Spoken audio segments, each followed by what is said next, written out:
All right, so this is the part where I'm going to explain what you just saw.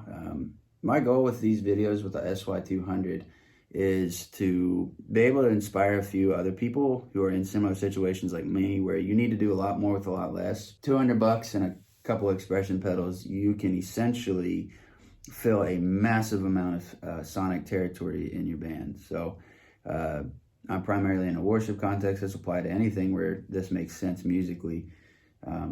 But yeah, so it's just, the goal here is to try to do more with less. So essentially the way I run the SY-200 is I run two paths in parallel.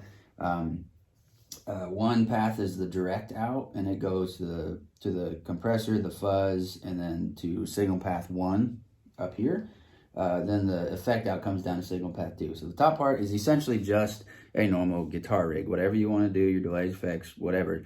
The key here is to run them in parallel, not sequential. So you're not running the SY-200 as part of your normal chain. It's completely separate. That's key. And the other part is being able to control the volume of both signal paths. So SY-200, its signal path is down here. I've got reverbs, envelope filters, delays, all that stuff. Whatever you want to do with that, it's fine. That's part of the fun of it.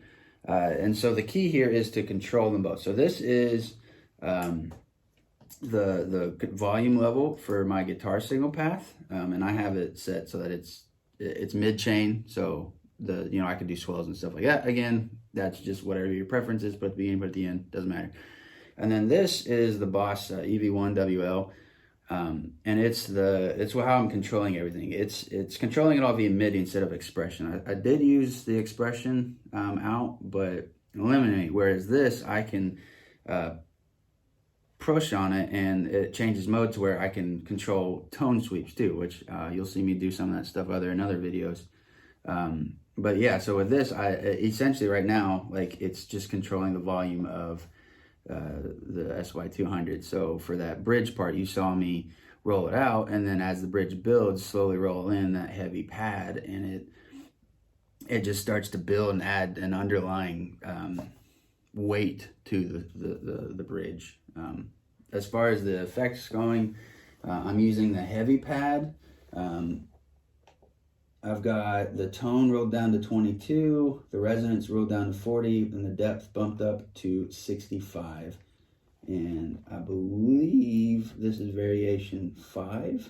Yeah, it's variation 5. So it's a real subtle pad, but it's one of those things that, like, you can really feel it more than you can hear it.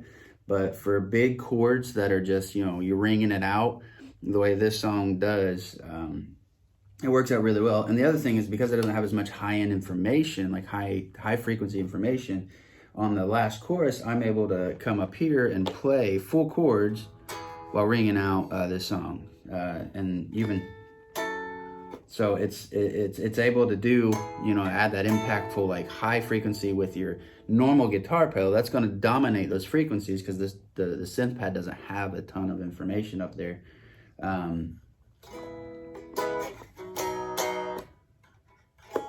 I'm just playing those normal chords, but it catches the low end frequency. It plays your root note, really, and then your guitar path controls the rest. So I hope this is helpful, inspiring. If you have any questions, reach out. Till next time.